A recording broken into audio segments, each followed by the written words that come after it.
nagyvárosi szimfóniák. Zságer Balázs felbukkanása különböző dimenziókban és helyeken várható. A Cybertérben, koncerttermekben, színházakban, a Világűrben vagy a Nagyiki főzdéjében. A Zsagár egyszerre tudatosan felépített szupertrendi band és zene egyenesen a szív legmélyebb bugyraiból.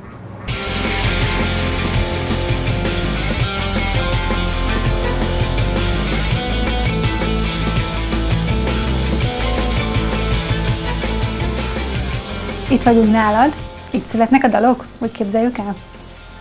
Hát a végleges formájukat nem is itt nyerik, de nagy részben innen indulnak, illetve a próbahelyünkről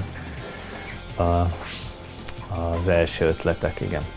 Mi a kedvenc részed neked ebből? Mi az, amiben tényleg belefeledkezel, és a tiéd?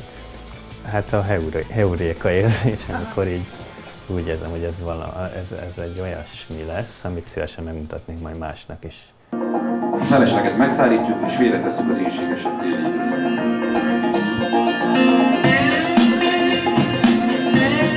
Zságer Balást elkísértük a Radnóti Színházba, mivel ő készítette Török Ferenc új darabjának soundtrackjét. A premier közeleg, és Balázs is részt vesz az utolsó próbákon, hogy a bemutatón már minden tökéletesen menjen. Balázs, mind dolgozol most itt a Radnótiban? Bereményi Géza és Török Feri egyik darabján, az Apacsok című előadásom, aminek nem sokára lesz a bemutatója jövő hét végén. Színházban már többször csináltam zenét egyébként, most az utóbbi években a Nemzeti Színházban, illetve valamikor még a Csiki Gergely Színházban Kaposváron, és még Jonderbollyal csináltunk a Müncheni Kammerspielében és a Bajor Nagy Színházban is zenét. Hát ez egy teljesen más világ itt abszolút alkalmazkodni kell a technikai környezetnek és a zenésznek is a színészekhez.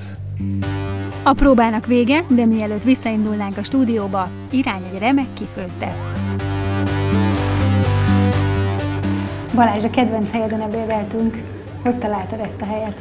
Hogy amikor ide költöztem a Meccset utcába, akkor így fölmértem körülöttem, hogy hova fogok tudni járni, ebédelni. Ez konkrétan ebédelés szempontjából a kedvenc helyem.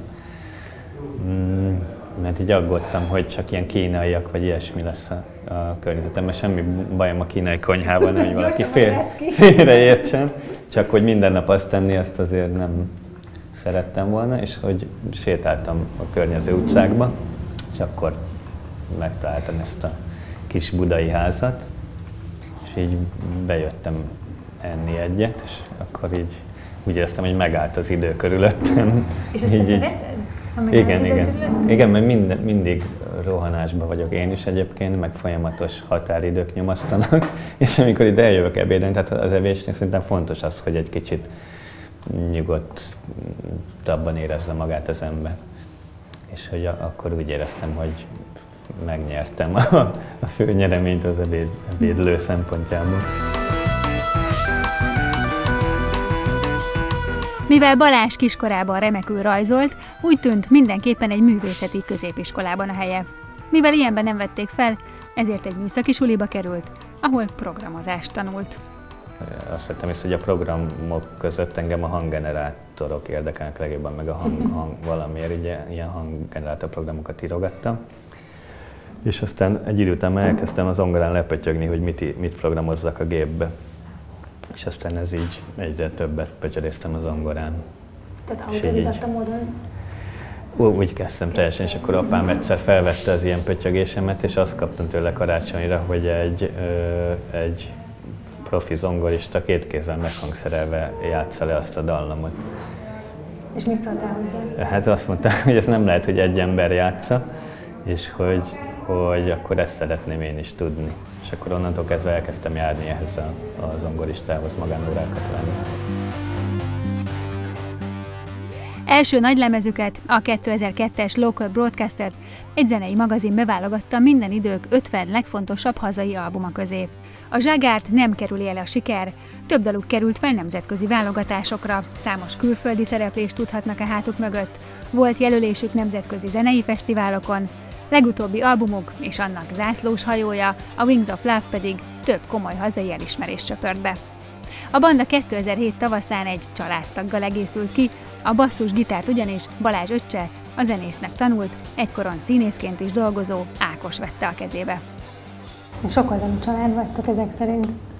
De valahogy így a nagymamám csak úgy hív minket, hogy cirkuszosok.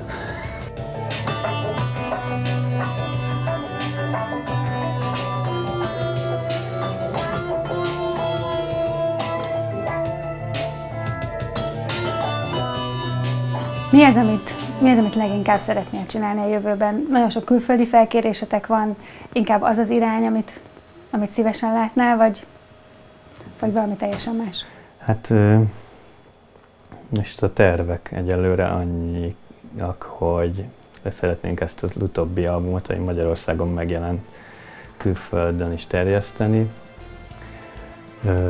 Most a Wings of Love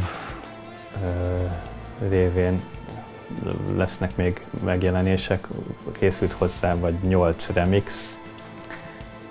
Nagyon régóta tervezünk egy koncert DVD-t, és hát ami igazából izgat, azok az új számok.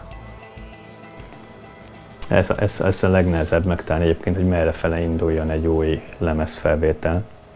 És ne csak az legyen, hogy most menjünk a stúdióba, és megint csináljunk egy lemezt. Úgyhogy ennek az útkeresése folyik közben.